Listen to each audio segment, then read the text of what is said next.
اس کے بعد سانس روک کر کے سنو، تو ایک اہم بات بولنے جا رہا ہوں، متوجہ ہو جی۔ صحابہ کرام صلح حدیبیہ میں ہیں اور احرام باندھے ہوئے ہیں۔ آپ کو معلوم ہے کہ آدمی احرام باندھ لے تو پھر شکار نہیں کر سکتا، یہاں تک کہ اگر شکار کہیں بیٹھا ہوا ہے، کوئی شکاری آ گیا جو حالت احرام میں نہیں ہے، تو احرام والا بتا بھی نہیں سکتا کہ وہاں شکار بیٹھا ہوا ہے جی۔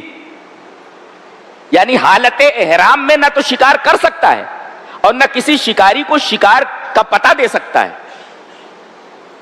اب صحابہ کرام ہیں، احرام باندھے ہوئے ہیں اور اللہ آزما رہا ہے۔ دیکھو سامنے سے سب شکار گزر رہے ہیں، ادھر سے ہرن جا رہی ہے، ادھر سے خرگوش جا رہا ہے، ادھر سے کوئی اور جانور جا رہا ہے، اور صحابہ کرام دیکھ رہے ہیں۔ اللہ فرما رہا ہے یہ ان کے نیزوں کی زد میں ہے، ود ان ریچ ہیں، یہ ان کو کبھی بھی صحابہ شکار کر کے کھا سکتے تھے۔ اب آیت سن لو پہلے، یا ایھا الذین آمنوا لا یبلونکم اللہ بشیء من الصید تنالہ ایدیکم، اللہ شکار سے، کچھ شکار سے تمہیں آزمانا چاہتا ہے۔ کیسے؟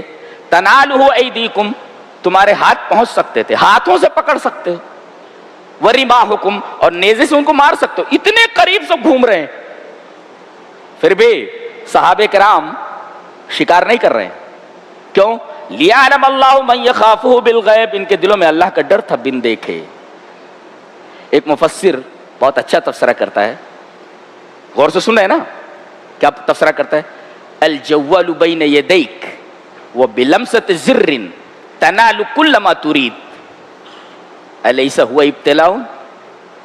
کہنا یہ چاہتے ہیں your mobile is in your hand, your mobile is in front of you, your mobile is in your hand, your mobile is within reach, بلمسۃ زر، only touch the button and you will find everything you want, whatever you want، جو بھی آپ کو چاہیے وہ سب آ جائے گا اس۔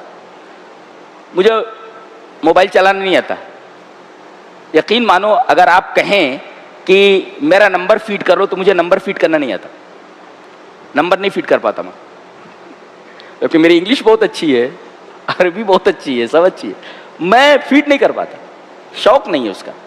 لیکن اب موبائل وہ دے دیے ہیں بچے لا کر کے، اب وہ کہیں غلطی سے کہیں بٹن دب گیا تو اس میں بالکل ننگی عورتیں آ رہی ہیں۔ ارے میں نے گھبرا کر کے بچوں کو بولا، میں نے کہا کیا ہے یہ بند کر، اس کو ختم کر۔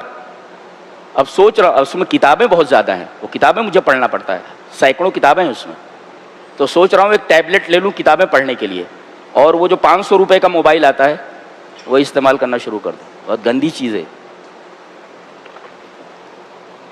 کہتا ہے الجوال بین یدیک، your mobile is in your hand، بلمسۃ زر تنال کل ما ترید، only touch the button، only put the button and you will find whatever you want۔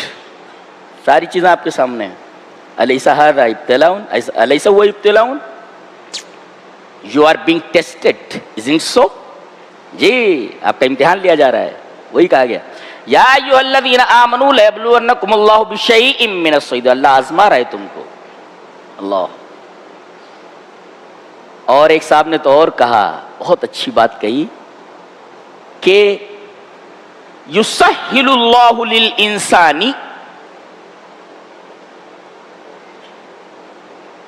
ذنوب الخلوات لیختبر ایمانہ، اللہ تنہائی میں گناہ کو اور زیادہ انسان کے لیے آسان بنا دیتا ہے تاکہ دیکھے کہ اس کا ایمان کس درجے کا ہے۔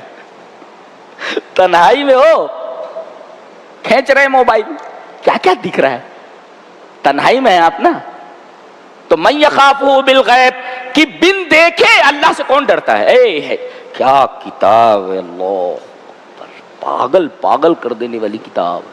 اسی کتاب کو ہم لوگوں نے چھوڑ دیا ہے اور پوری دنیا میں لاج جوتے کھا رہے ہیں۔ لمبی لمبی تقریریں، لمبے لمبے لیکچرز ہو رہے ہیں، توفیق نہیں ہے مولویوں کو کہ وہ قرآن حکیم ایک دفعہ کم سے کم عوام کے سامنے بیان کر دیں۔ یہ کتنی بڑی بد نصیبی ہے، کتنی بڑی بد نصیبی ہے۔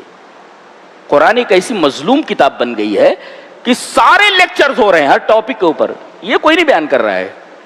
من یخافہ بالغیب، جو بغیر دیکھے وہ اللہ سے ڈرتا ہے، اللہ آزما رہا ہے اس کو. تو خلوتوں میں، تنہائیوں میں اللہ تبارک و تعالی اور زیادہ گناہوں کو آسان کر دیتا ہے آزمائش کے لیے کہ یہ دیکھتا ہے یا نہیں دیکھتے. اللہ. ایک نے فرمایا، ایک مفسر نے، آج کل اصبحت الشہوات فی متناول الید الیس فی ذلک ابتلاء للمؤمنین.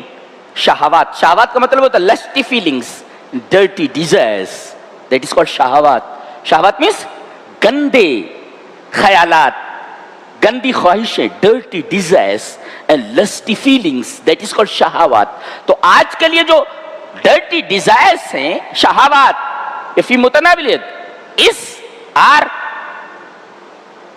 ود ان ریچ، کہیں بھی آپ کو مل سکتی.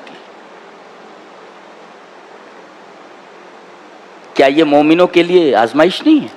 اللہ آزما رہا ہے. لیبلونکم اللہ. قرآن کو بہت گہرائی سے سمجھنے کی ضرورت ہے جی. کائنات کی تھیسس ہے یہ جی.